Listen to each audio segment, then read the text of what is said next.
Toba Chimbur Gilami Tamju Jigso Jagarkat Mahayana Adara Tanja Shichang Workut Toba Chimbur Gilam Tamju Sanjidan Janzang Tamjala Sham Salo Sanji Chuzo Kamdang Shangchatan Yonda Sanjim Chenle Tamarte Tamju Kinjilinam Dordena Dorji no Nipton the Toko, the Ramsan Kino, Jim Jerry, Kurum Chibjan. Kurum Chibjan Zonji Jarpum der Langele, no Nexum Rikshate. Regional Lorden Jarcho Yevale, Sanji Lechu Chulem Pagbi Tsole Nyambo Shirp Yishi Kamtop Tar Yishi Date of Shanchip Choktop Sok Semchin Gunto Shit Chog Namdang Dan Ganjik Tong Ta Wimet Jeva Sandi Ransan Ran Nam Sandi Sandi Nena Marto Shir Jigmeter Tagbi Lampton Bam Kimse Rachok Durjim Chognum Dinger Nikok Jomzach Natsuk Tantap Kiv Kur Tesum Stigban Jigmzat Telan that Dima Shishan Hinjit, Janji Jinji, Tomumbam, Tiendong Zidon Nibel, Tony Dambi Sandin. Tongma Wim Ta Mepai, Ranjan Yamshir and Dimashi, Java Chuji, Kitchen Shirl, Hinji Tripji Shower Jut, Sozorangar Toshi, Janji Jinji, Tomumba, they still announced Toshiram Ken, Lampton Shirna Tixi, Niba Ishi, Tiji, Niba Ishi, Tiji, Dungur Yomo Ponshir, Tambo Sumji Randon, de Shima Sumji Janton, Ganjik Maiden Man, Yodin Man, Yodmid Mayan, Yodmid Le Janda, Tagbar Meni, Netsik Tamtra, Soso Ranga, Rigjeva, Trimid Ishi, Gozer Nandan, Amugbakan La Charbatan, Rdang Dang Rapta. Rabber number and Joms of Tamchu Nima Telan, the summit of Nimeter Tomepa, Taxer Nimbu, Shunit Ji, Ganji Gangi, chapter of Denim Sani Janti Chu, chapter Ninan Gobat, Lamji Demba Taki, D, Gorum, Jevjan, Dedakian, Yondon Sonsum Kirgusha, Ftarman of Sherdon, Jodman of Sher, Pagbem Kemshire of Summit Nit. Jenya de ni meta stormete tarsuk sumna nivjan no semte ramjin gorsir semte ramjin gorsir vena nyomong ngo megzigbe gandang joken dagmen ta je yangtak storne tamchilla zogba sandi jinjig zik ba jiba mepi lomga ba semchin Rnamdam Tayi Yirchin Yishig Zinga Delandad Chirta Chirni Nangana Yishig Zigba Tagbi Shirab Lordun Shirmur Dogbim Chog Lamidi Yondan Damba Nit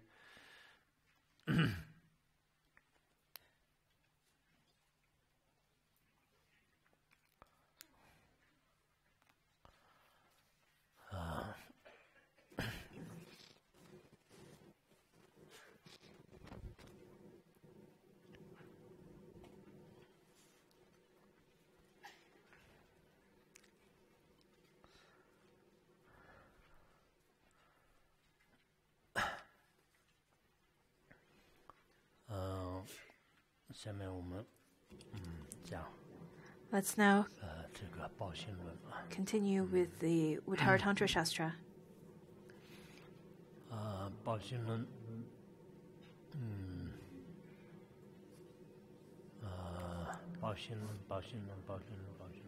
Uttara Tantra Shastra, Uttara Tantra Shastra.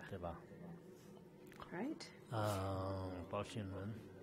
So Uttara Tantra Shastra, right?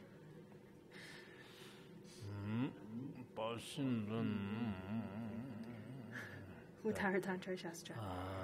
Right. So Uttara Tantra Shastra, at the beginning,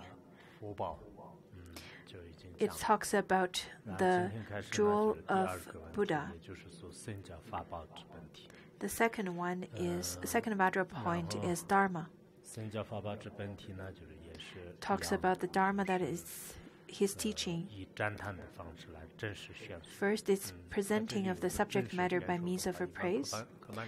I think in the outline, you may not really know what it means because in the Chinese when it says that truthfully speaking, over here it says that to speak of the Dharma then will use the means of praise to then expound or present the subject matter. So truthfully speaking means presenting this subject matter by the means of praise.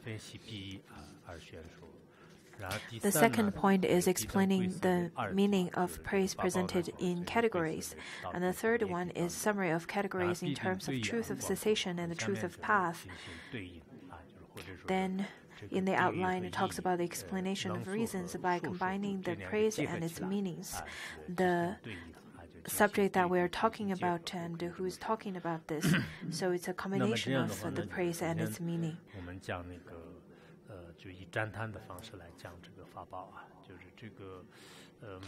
So we're going to talk about it about the second Vajra point by the means of praise. We usually would perceive the Buddha as a Buddha with a form, and then the teaching as the Dharma, and then the group of people who practice this as a Sangha. That's how we perceive the Buddha, Dharma, and Sangha. Some masters would say, what we say three jewels, although we say they're the three jewels, they are the relative three jewels. In fact, the ultimate and the utmost three jewels are the Buddha that we talked about yesterday, that has the 2 powers and 6 qualities or 8 qualities. And then the Dharma, the jewel of Dharma is where we're going to talk about it. Is going to also we're going to talk about it from the different aspects. And the Sangha, they are the Sangha of the kind of Sangha who have wisdom of omniscience and wisdom of thusness. So those 3 jewels, these kind of 3 jewels are the utmost, the ultimate refuge place. In the later part, we'll talk about the 3 refuge places, the refuge places. I know many of you probably already taken the vow and took refuge for many years, but you've taken refuge in the relative 3 jewels. Maybe you have not taken true refuge vow to the ultimate 3 jewels. Maybe for lots of you don't even quite understand what the 8 kinds of qualities that they possess. It is in fact quite important for all the Buddhists to understand. In fact, over here, it talks about the ultimate Buddha nature, and it's very close to what Vajrayana is talking about. In fact, what Vajrayana talks about, the purity, the luminosity aspect, are all taught in this sutra, in this text. So, masters from different schools in Tibetan Buddhism, they all propagate this teaching. They all praise this teaching. Let it be Nyingmapa, Sakyapa, Gagyupa, Gelupa, and Junampa. All these 5 schools, or the 8 schools, all propagate. 5 or 8 schools of Tibetan Buddhism are all teaching this. Some of the teachings are then in Chinese, some of them are in other languages. In Chinese, the commentaries are composed by many people. There are many people who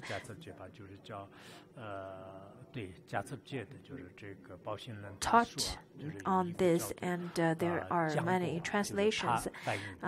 Gyaltse's commentary was then translated by Jiang, who translated his commentary, and then Tan Xiyong, he translated from Sanskrit and compared it with Tibetan, then translated it into Chinese, as well as Huang Baoshen, who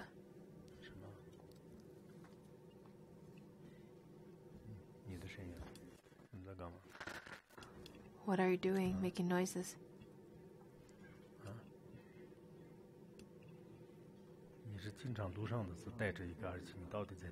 You often have a headphone on. What are you listening? And Huang Baoshen, who translated from Sanskrit into Chinese, Khenpo Yishiponto, who translated from Tibetan into Chinese, and he has a commentary on it as well as Khenpo Jichen, who has a commentary in Chinese as well, and I believe it's quite extensive. It has 4 volumes. In the ones that's written in Chinese is not as much compared to the Tibetan versions. In the West, the English versions of commentaries are composed by a few masters. One of them was the foremost one was Trungpa Rinpoche, who first taught Uttara Tantra Shastra in the West, and the Westerners got really interested into Buddha nature. It was not propagated so widely, maybe because of the number of Western people or audience listened to it. And then a few years ago, Dzongse Rinpoche, Dzongse Gyalmen Khyentse Rinpoche, who then also taught on this Uttara Tantra Shastra, and then he had commentaries on these texts.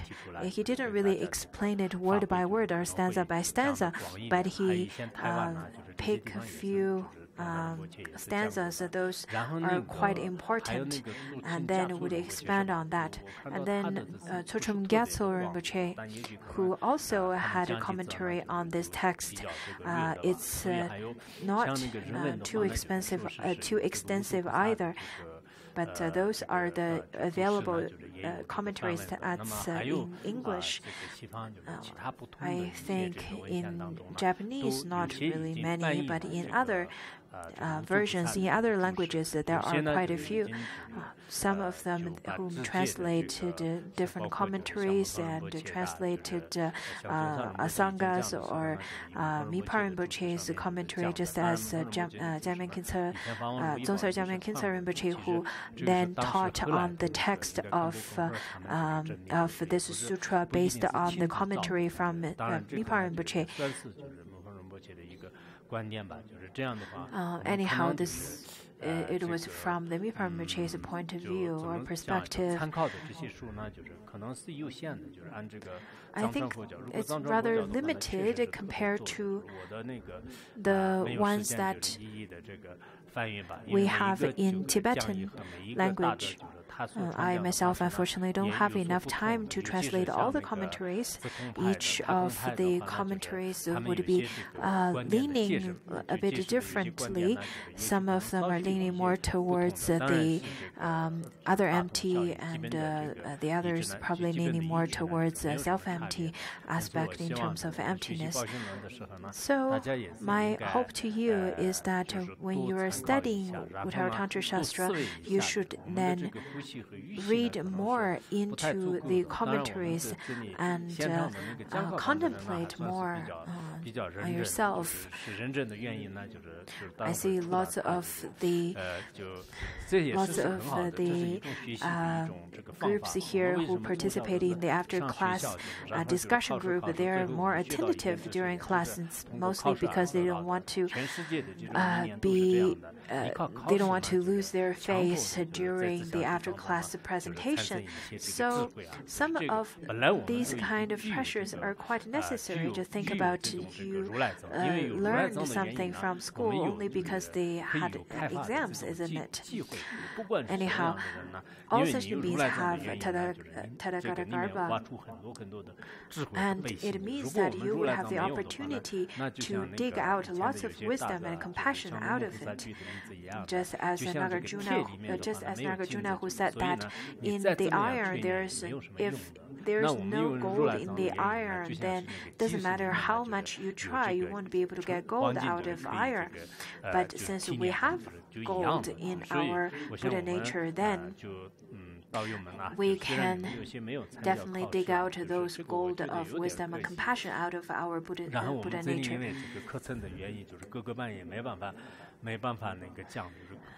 For those of you who don't really have after-class discussion group, I think it's quite a pity because you won't have the opportunity to really review and see how much you understood from each class. I know some places they don't have opportunity. I know in each classes they don't have opportunities, but I think you should try your best to create such opportunity, because look at myself. In fact, after teaching the class 2 times in the afternoon, and then I also attend the after-class discussion group. For people who have the habitual pattern that, or the kind of tendencies that they can remember without any problem, they maybe arhats or have the dharani of not forgetting. They've already got that kind of wisdom. But for the majority of us, as mundane beings, we really need diligence and persistence to develop our wisdom. For the majority of us, this is the pattern that we need to follow. So I really hope that you should try your best to grasp the meaning of each and every sutra and shastra that you learn, and have the kind of attitude of attaching great importance to each and every sutra and shastra that you study. Of course, as I said, Uttara Tantra Shastra is rather very professional. I know it could be very difficult for lots of our audience, and maybe lots of our audience would drop out halfway through. I also know our target audience, they are interested in Vajrayana teachings. They know that Vajrayana teachings have such great merit that even if you don't practice, you still have great merit that you'll be able to attain enlightenment within a short period of time. But Uttara Tantra Shastra, as such a professional subject, I in fact contemplated to myself during translating this text. I thought to myself, I really think the target audience of this text, which would be the professional Buddhists, so to speak, and it would be a very small number of them. I thought to myself, is it worth it to translate this text? And then I thought to myself, yes, well, because even if they attend just 1 or 2 classes, even if they attend the first and last or halfway through, it would still be of great merit to them. So that's why I translated this. As it is said in the 10 Stages Sutra, it says that by hearing the Dharma, one is protected by all the Buddhas. Gradually, one attains 10 Bodhisattva bhumis and finally achieves perfect Buddhahood. That is why it doesn't matter how many people are listening. I would persist, as I told my interpreters, for people who are listening to this sutra, don't worry too much about the numbers. As long as there are people listening, then we should persist and continue to provide the service of teaching and interpreting. And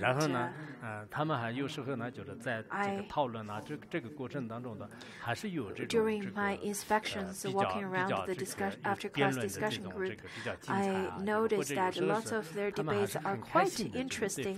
And I noticed they're very happy. They usually have this joyous laughs during the after-class discussion group, and it's really wonderful because how many people are there could have such joyful expression of listening to the Dharma? We should really ask ourselves. I remember that 20, 30 years ago, when I was still a student and disciple, and I was studying and debating, sometimes even on the outdoor grass and under the sun and so on, I think it would be such wonderful memories when you get older, and you would think back and think about everyone's beautiful smiling faces and so on. And when you get old, you would feel that it's so impermanent. Anyhow, I got off track. But today, let's talk about the second vital point of the Dharma. So over here is a presentation of the subject matter by means of praise. As I said yesterday, the first three vital points, the Buddha, Dharma, and Sangha, it's rather very difficult to understand. If you don't really pay too much attention, then you probably won't be able to grasp the meaning of it. So you really have to prepare before class so that you'll be able to understand. Over here, it uses the means of praise to then present the subject matter, which is the Dharma. So the Dharma is neither non-existent nor existent. It is not both existent and non-existent, nor it is other than existent and non-existent.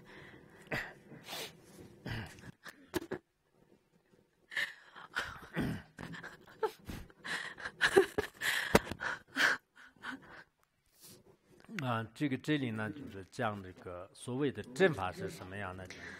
what is the genuine Dharma then? It is then the sacred Dharma that in front of all the self-aware wisdom, that is the truth or the thusness. It is not a non-existent like the barren woman's son or the horn of a rabbit. It's not like that, but it's something that we then realize. So it's neither falling into the non-existent nor existent. They do then have something, as when all the noble ones or the bodhisattvas get enlightened, then there is something. But on the second aspect, it is not existent. It is not both existent nor and non-existent. From the Junanpa's aspect, they say that because there is no relative advantageous thing singly that is existent. So there is no extreme of eternalism. There is nothing that exists, not even an atom. So the first one says it's non-existent nor existent. So if there's not non-existent nor existent, is it both existent and non-existent? That is not possible. Nor is it that it is other than existent and non-existent. Then that is not possible either, because they would be in contrary of each other. So that is then devoid of four fabrications, or devoid of four extremes. So this is to talk about the four extremes are not possible. 所谓的这些真如啊，就是或者是真法的本体的话呢，用这个语言也好，名称也好，推理也好， you cannot then express it by the means, by symbols, terms, or words. It is beyond the field of experience of speech. That's the second aspect, because the Dharma has the quality of inexpressible, that is devoid of 4 extremes and 8 fabrications. That's from the aspect of conceptual, then conceptual elaborations. And the second aspect talks about it is, so the first part talks about it is not conceptual elaborated, and second part talks about it is inexpressible from the aspect of speech or language. And then the third aspect, it talks about the self-awareness wisdom, because it is not relying upon any kind of, it is not on any basis. It then is not object of experience of an outer object. It is perceived by the noble ones through the self-awareness. So the first one talks about then the beyond conceptual elaboration. Second one talks about it's inexpressible, and third one talks about it is beyond any kind of other conditions. So according to Avatamsaka Sutra, it talks about that the Dharma is so difficult to express. None of the verbal expressions could describe it, because all the Dharma are so difficult to express. The Dharma is so subtle and so profound to then contemplate, to think about, and the language cannot even reach the depth of it. In the Lankavatara Sutra, where it says that this world is neither existent nor non-existent, nor existence with non-existence. By perceiving the world in this way, one's mind is transformed and emptiness is realized. So this world is beyond the extremes of existence or non-existence, nor existence with non-existence. That is talking about the cessation. The cessation, the truth of cessation is the truth of the Dharma. So that's the inexpressible aspect. And then it also talks about self-aware. The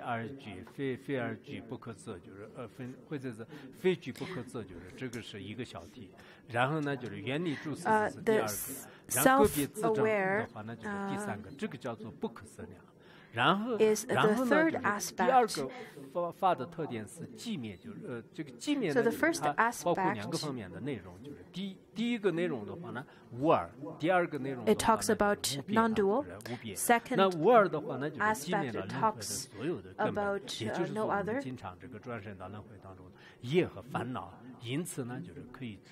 And the third aspect,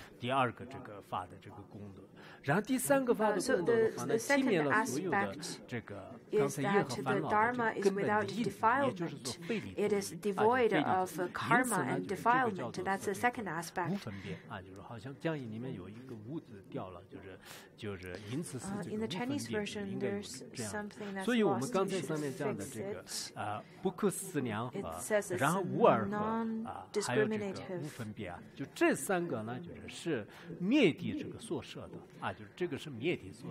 All three of those talks about the truth of cessation.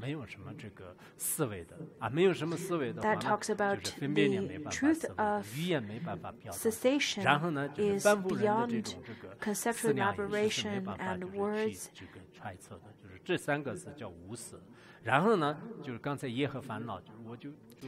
And then afflictions and karma.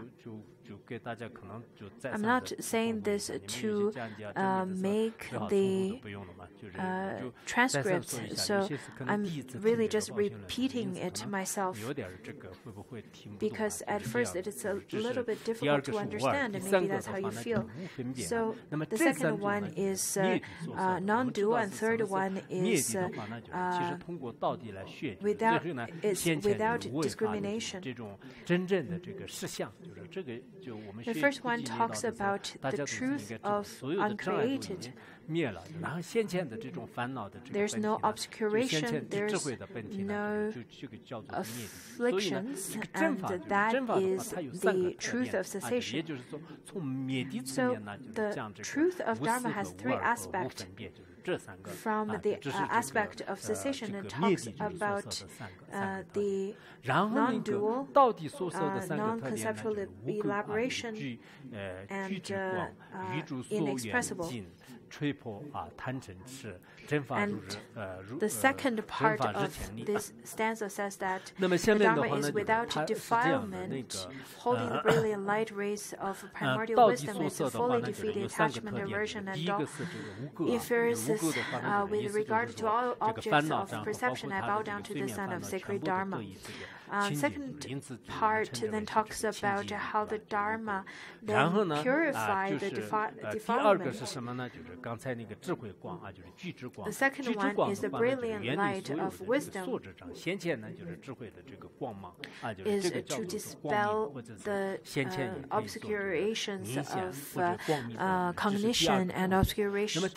Right, the first one talks about purify the obscuration of defilement, and the second one talks about purification of cognition, and that's from the aspect of a subject. And then the third one talks about the object. We usually have the kind of object, how we treat the object is that we would have grasp and attachment towards the object that we enjoy and we really like, and we have aversion and aggression towards the object that we really dislike.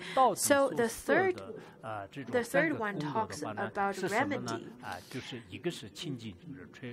That is the third aspect of the path of cessation. So the first one talks about purify the obscuration of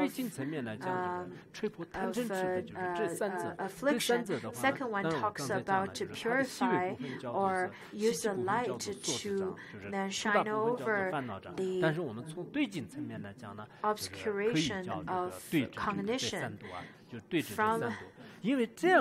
From the coarse aspect, we can say it's obscuration of defilement, but from the subtle aspect, we can say it's obscuration of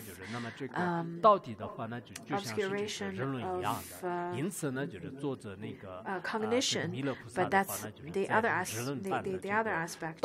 Anyhow, and then the third aspect of the path of cessation is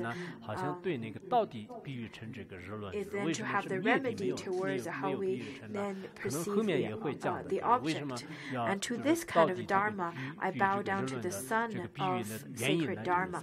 Why the path of cessation is like the sun is then explained later in the text.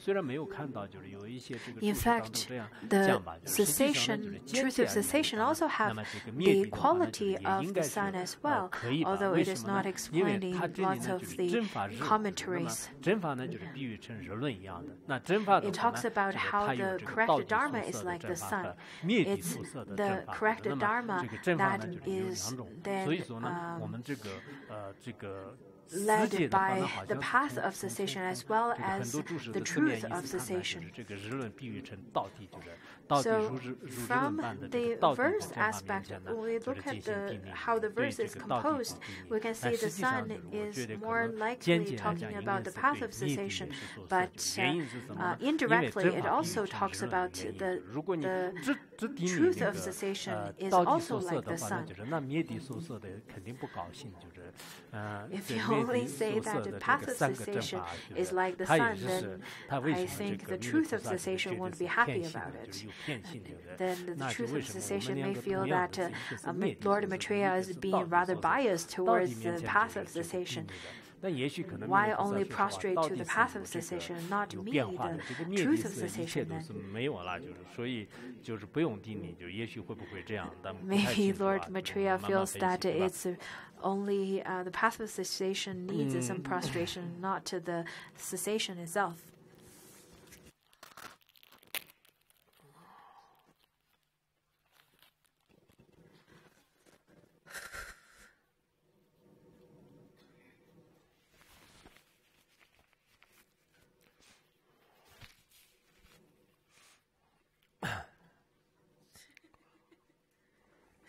Thank you.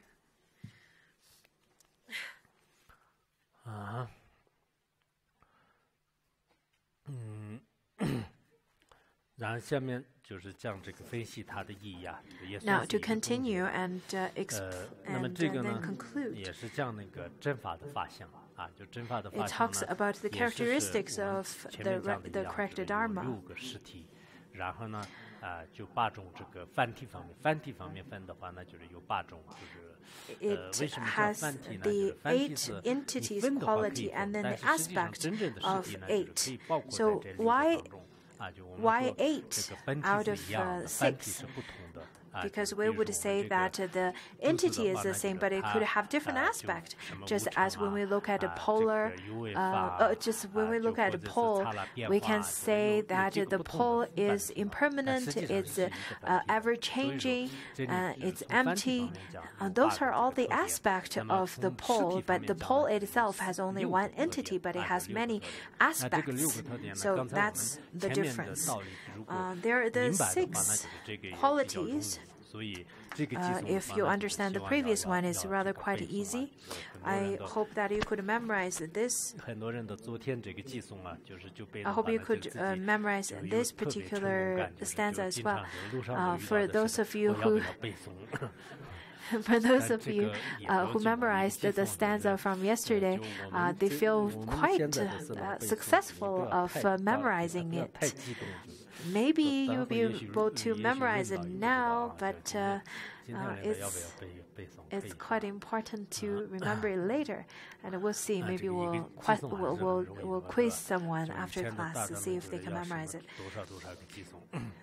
The previous masters, they usually memorize.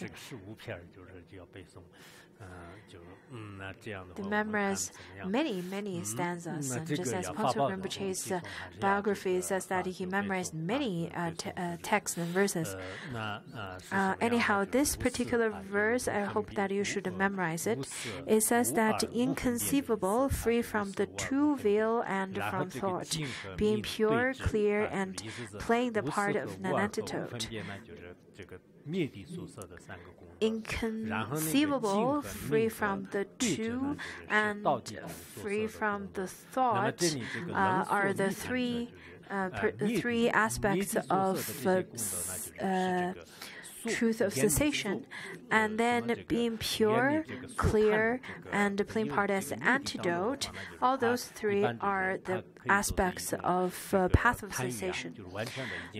It is free from attachment and frees from attachment. This is the Dharma with its features of the true truth.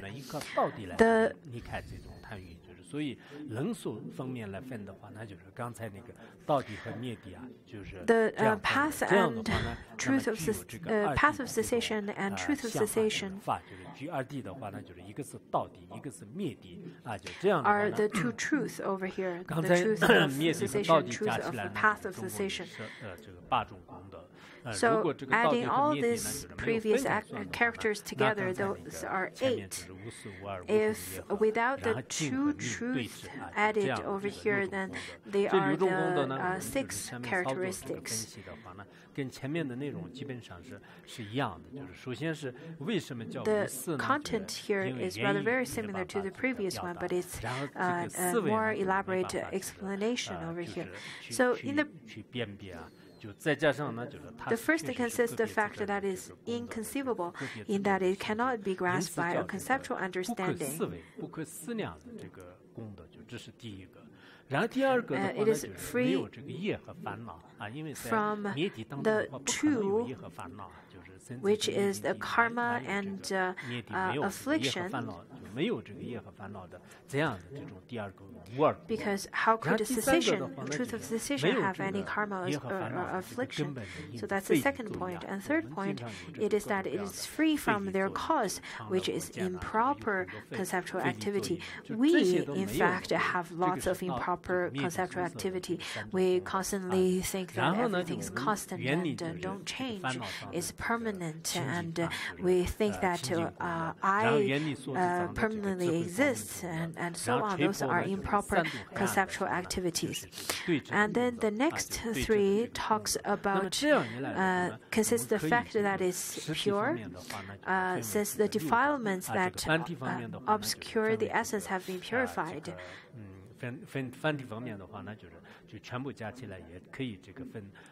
And then it is clear, since it illuminates all phenomena, and it plays the part of every antidote that counteracts the three poisons, so as a remedy. And then those are the first six qualities of the entity itself. And the second two talks about the aspects. It classified in terms of the aspect. The first three qualities constitute the fruit to the truth of cessation, which must be freed from attachment. And then the second one talks about the cause, the truth of the path, which frees one from attachment.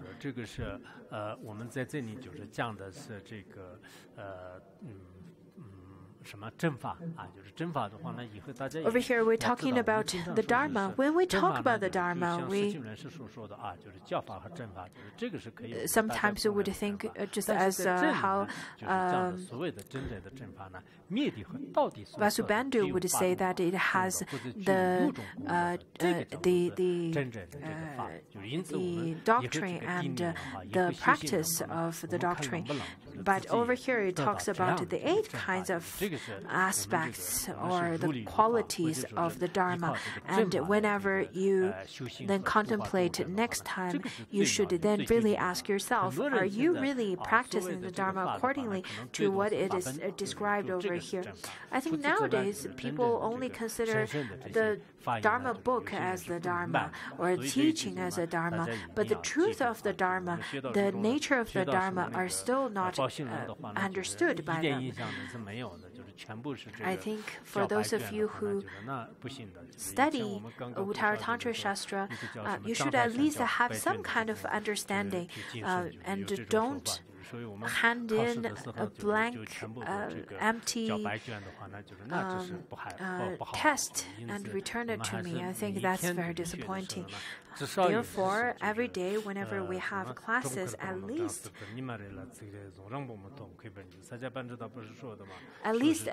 we should be as what Sakya Pandita said, just as what the honeybee does.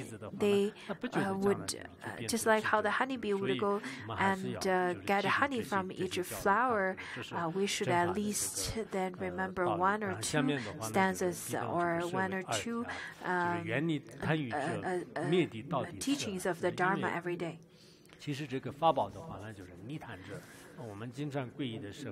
And the Dharma is, we move on to the next stanza where it talks about the Dharma is a freedom from attachment. We usually talks about how we take refuge of the Buddha, who is the supreme of the bipeds, and we take refuge in the Dharma, which is the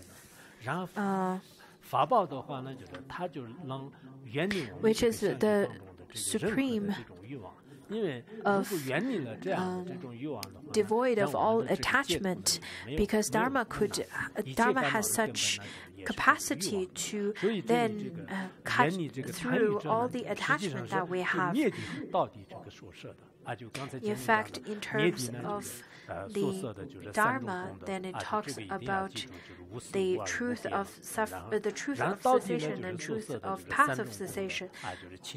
So it has the three aspects each in terms of its entity. The truth of the cessation, which has the three properties that has that is inconceivable, free from the two, and free from thoughts.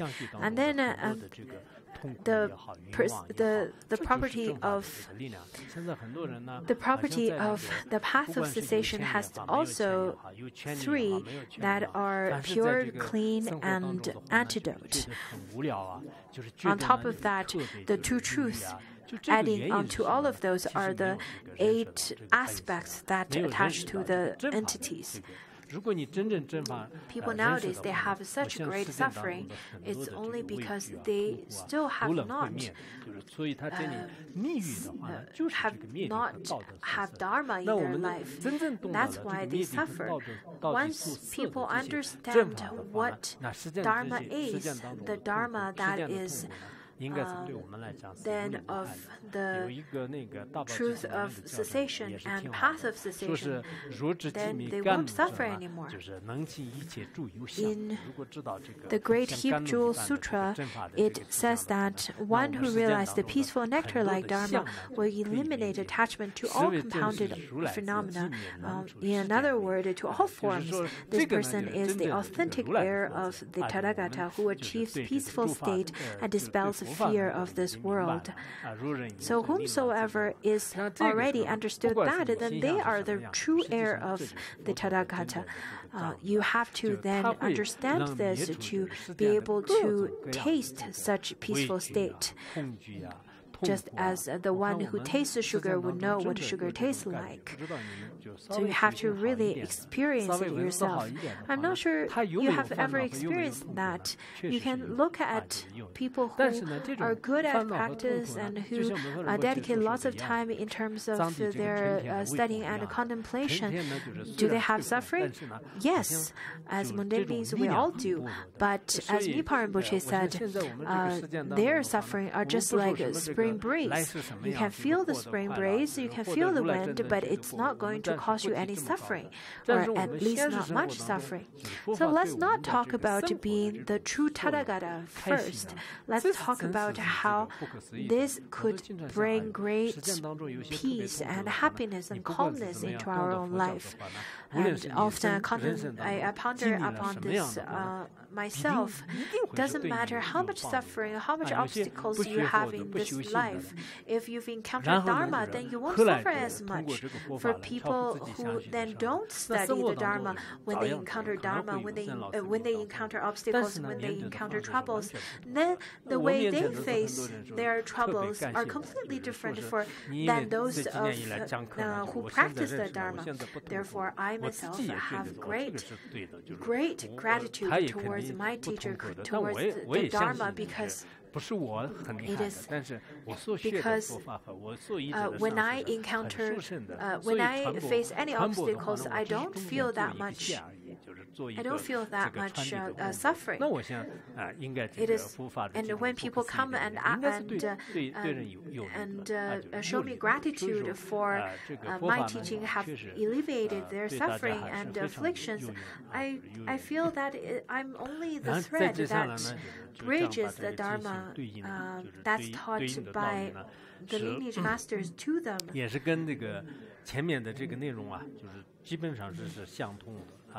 So this part is also very similar to the previous one, and it's very much linked. As then I said yesterday, yes, they may seem very similar in terms of words, in terms of terms, but in fact, the aspects could be very different. not being an object of conceptual investigation, being inexpressible, and only to be known by noble one. The Dharma is inconceivable, since it is peace, it is free from the two veils, and free from thought. In its three aspects, purity and so on, it is similar to the sun. So taking the reasons above the section, where the Dharma is explained in the form of praise, its different categories are successively proven and explains in the way that the truth of cessation is not an object to be investigated by means of understanding that perceives in terms of the four extreme views, nor the words, terms, and definitions, and so forth.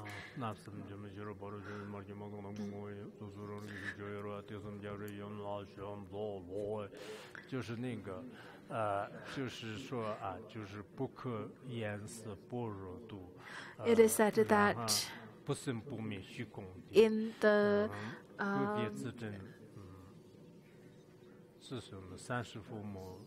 in the Heart Sutra practice, where it says that the inexpressible prajna paramita, the no birth, no cessation space-like entity, the self-aware state that the noble one who have then realized, that is the nature of the mother of all Buddhas of 3 times, and to that mother of the Buddhas of 3 times I prostrate.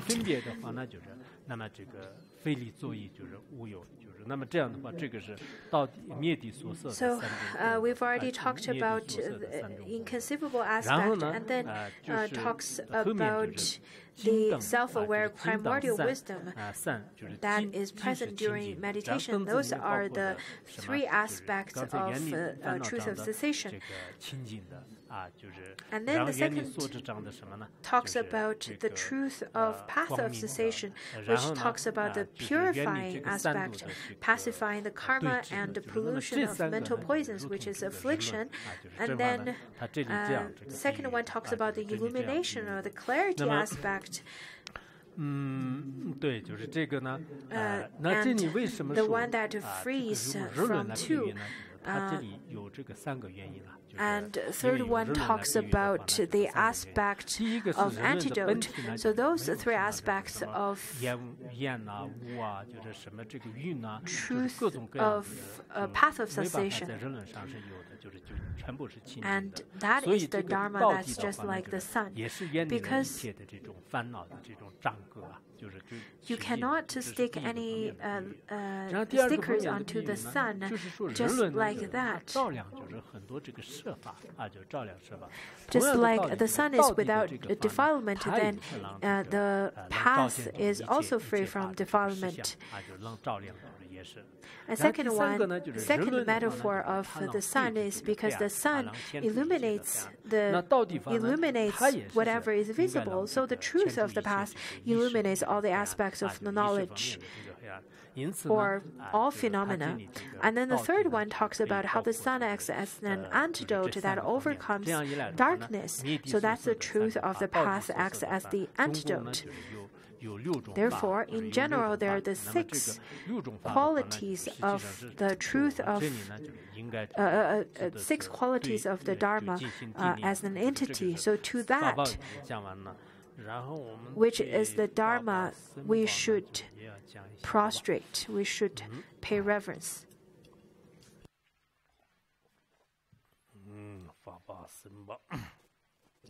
Dharma and Sangha.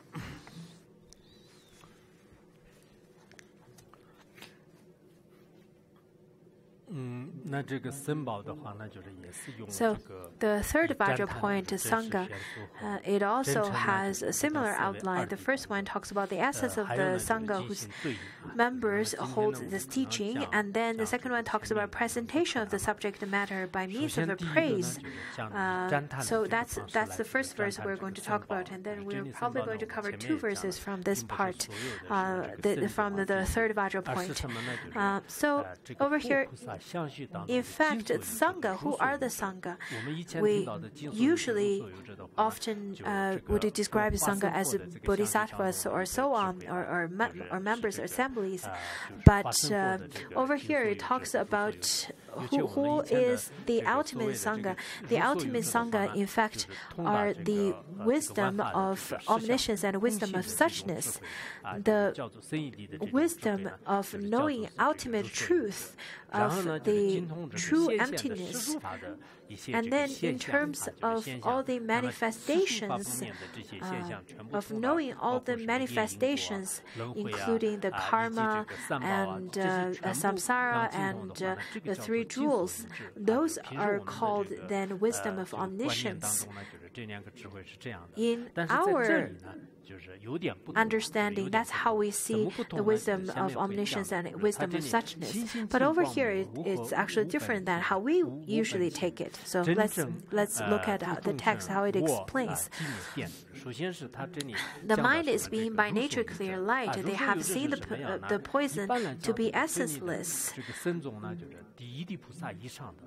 The Sangha, in fact, over here talks about are the bodhisattvas above the first Bhumi who is not retrogressing on this path of Mahayana. The bodhisattvas sometimes are also described as the wise who are practitioners of the path of accumulation and so on. But over here it talks about the bodhisattvas about first Bhumi. So over here it talks about how the mind being by nature clear light, they have seen the poisons to be essenceless. This kind of bodhisattvas therefore can truly realize the nature of everything being peace and ultimately non-existent of a self. Just as a space, there is no intrinsic existence of a space, isn't it? In fact, all sentient beings, when they realize the nature of all beings, of course, in a relative level, they do have graspings towards self and towards phenomena, but in fact, all such graspings are all cessation and peace itself. And this kind of wisdom then is called wisdom of suchness. Over here, the description of wisdom of suchness is very similar to Vajrayana. In different texts, we can see very similar terms. When we talk about Ishi, when we talk about the natural or primordial wisdom, are very different in different contexts.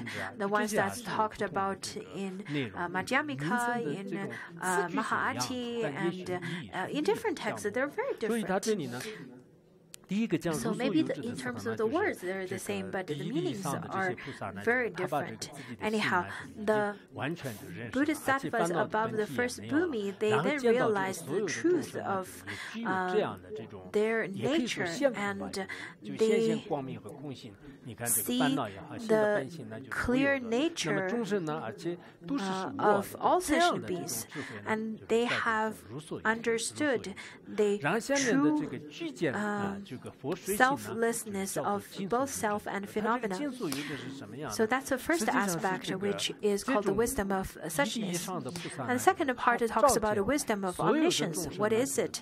It says that they possess the understanding that is free from the veils, thus seeing that beings are utterly pure and that purity pervades their limitless numbers, let it be ants or worms, and so on, all the way to Indras and bodhisattvas and Buddhas. They all have Buddha nature. They all have this primordial wisdom, just as how we usually say that all sentient beings have the Buddha nature. And they are endowed with the vision of primordial wisdom. This kind of bodhisattva, or this kind of wisdom, is called the wisdom of omniscience. This kind of seeing is called the wisdom of omniscience.